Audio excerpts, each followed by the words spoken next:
So let's talk about common mistakes when you're starting your lash biz. And this is kind of a trick question because I'll just tell you, mistake number one is thinking you've made a mistake. So what do I mean by that? You're going to make a lot of mistakes, right?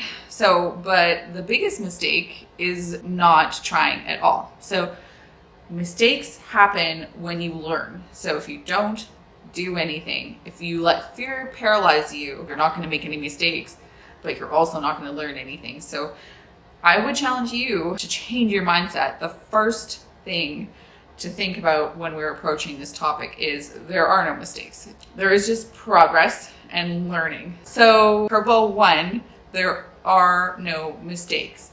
And get that through your head the soonest you can, because that is going to put fear on the back burner and get you started and get you out of the gate faster than if you are trying to make everything perfect and trying to avoid making mistakes all the time. Because I'll save you the suspense. Mistakes are inevitable. So just do the things and learn and build and move on as fast as you can. So first thing that you can do though is you can do some planning. So a business plan is a great resource for you in your business, essential to get started. I know a lot of us don't really have a brain that functions that way. Maybe we're not exactly that analytical, but putting pen to paper and planning things out is really important, just to really suss things out in your mind. If you fail to plan, you plan to fail, right? So any plan is better than none for sure.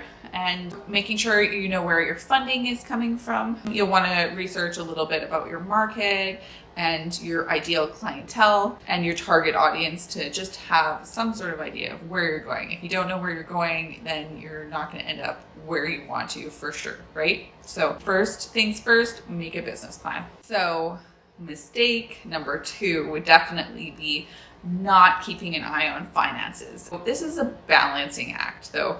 You cannot just be operating your business 100% based on money, because then it won't succeed either.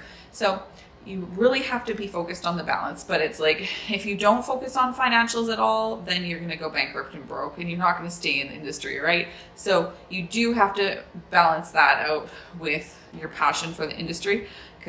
But if you only focus on your passion in the industry, you're definitely not going to be where you need to be financially, right? And vice versa, if you focus too much on finances, your passion isn't going to fuel your growth and it's really going to show, and you're also probably going to get a little bit stale, or you'll get bored and just want to leave the industry because it's not any fun. So you have to balance financials with passion.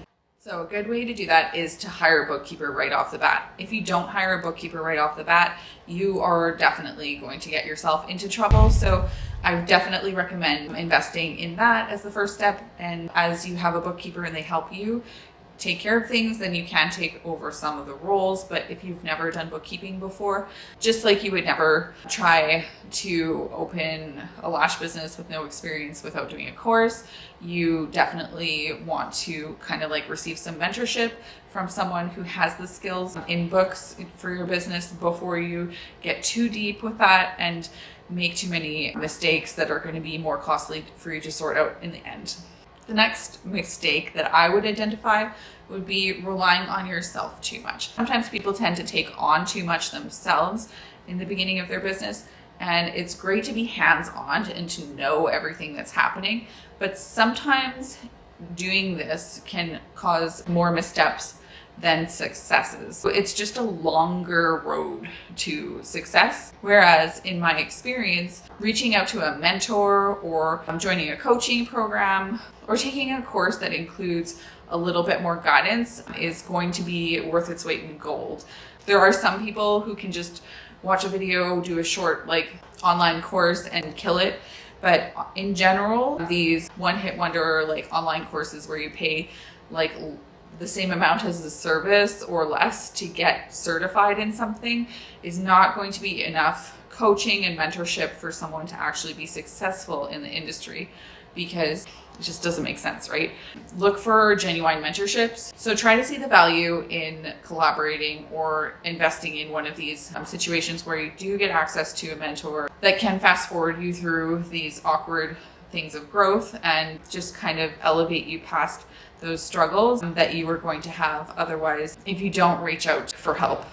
So the next big mistake, and this actually can really be a serious mistake. So this is something, heed this warning. Not researching about legalities or getting insurance. You will need to obtain a business license. Depending on your laws, you will need to get approval from a health inspector. You also need to get insured to be able to run your business legally. And you cannot get insurance without having the health inspector. You can't also really be running a legitimate business without getting your business license. So make sure you have all these things in place. Not only that, make sure that you are, and this ties in with your insurance, because you cannot be insured for these services in a lot of different ways unless you do consent forms. So consent forms or liability waivers are really big because, especially if we're dealing with eyes, right? Things can happen that are not your fault, but it would be a real mistake if you didn't cover yourself. So for example, someone could reach up and whack your tweezer and stab themselves in the eye. You want to be prepared for all these weird random things that could happen to you, because it's really not worth ruining your life over it. Especially if you have any assets already, like if you own your own house, etc. So another thing to think about in that situation is whether you want to incorporate or you want to be a partnership or proprietorship. You can talk to a lawyer about this in Canada, and I'll link this below. You can talk to business registries and they'll give you some insight about it. But basically, you can mitigate your risk and insulate yourself from possibly being sued, etc. You still can be held liable for negligent things. So make sure that you are doing your training properly, getting certified, and maintaining your insurance and doing those waivers that you need to be doing. But some people who have a bunch of assets or have employees working underneath them, where they might be exposed to a little bit more risk, might feel more comfortable incorporating their company. I definitely am not a lawyer. I can just speak from experience. I have consulted about this with lots of legal experts, but you do want to seek legal advice if you have questions about this. It's really worth sorting it out in the beginning. And also, so if you're a more established artist and you're going to be hiring on other artists, another thing that would be a mistake in my opinion is not to have an employment contract that is very, very detailed. When things aren't detailed, then misunderstandings happen. And clarity creates the basis of a good relationship. So an employment contract or a chair rental contract is going to be essential for you to make sure that everyone knows what their responsibilities are, and you're also protected legally in the case that something goes wrong in that instance. Another big mistake would be not having any online presence. In this day and age, there are very few people who are not online. So if you want to be able to access these clients, and if you want to show them that they are important to you, you have to be where they are going to be and communicate how they want you to communicate to them. So start your Instagram account, start figuring out how to do those techie digital things if you are not a techie digital person. And if you are absolutely not going to deal with it, hire someone who will. So the final thing that I would list as one of the biggest mistakes that you could do, that everyone does in the first little bit of opening their business, is copying what everyone else is doing. And let me just tell you, you're going to do it, whether you think you're doing it or not. That's like the number one thing most people do when they start their businesses: copy another business. So what you will learn as you evolve as a business person and in the industry is that the most valuable thing you can do is establish your own identity in the industry. And the sooner you learn to do that, the better and stronger your business is going to be, and the happier you are going to be in your business. So definitely take some golden nuggets from some businesses that you really are inspired by, but don't copy as much as you can. Really, it's the easy way out, but instead dig deep into your soul and use those things for inspiration, but make them your own and do things the way you want to do them, because in the end, that's going to be what separates you from the industry. You're not competing with that person who is well established and already has their clientele. So copying them will help you temporarily just maybe feel more confident getting out there. But the true thing that is going to build your business is developing your own sense of self and busting away from all the molds. So some things that I do to just try and keep my blinders on to keep my business moving forward in the way that I authentically want to be developing it without accidentally copying or leaning on too much inspiration is, and this is so weird, I don't know if anyone else does it, but I actually block sometimes social media accounts that I really like because I just don't want to see them in my feed all the time. Sometimes when you see things all the time, it just happens that you end up copying them or replicating them. It just ends up affecting what you put out personally. And if you just put the blinders on and like get rid of that influence in your account, then all of a sudden you're speaking from inside of yourself, right? Not from a influence perspective. So even though I might love some accounts, I just have to separate my thoughts from them. The only way that I can do that sometimes is just to block it, because otherwise it comes up in your feed and you're like, oh, I love this, or you're too inspired by it, right? So you don't end up doing your own thing. So that's one of my suggestions for sure.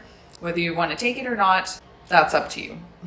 In summary, there are no real mistakes. As long as you are keeping your head in the game and continuing forward with your business and respecting your passion in the industry, then you have not made a mistake, in my opinion. So just keep moving forward in your business. Keep focusing on what keeps you passionate and inspired. Keep searching out mentorships that can get you further than where you can get yourself by yourself. So the closer you can get to having a relationship with someone who's already done something that you aspire to do is going to fast forward your progress and minimize the amount of like mistakes that you're making and just give you a real boost. So look for those training and mentorships that are going to get you there faster, prevent you from making quote unquote mistakes. But in all, try to avoid the fear, be authentic to yourself, and just keep moving forward. And instead of these being mistakes, there'll be opportunities for learning, and your business will be all the better because of them.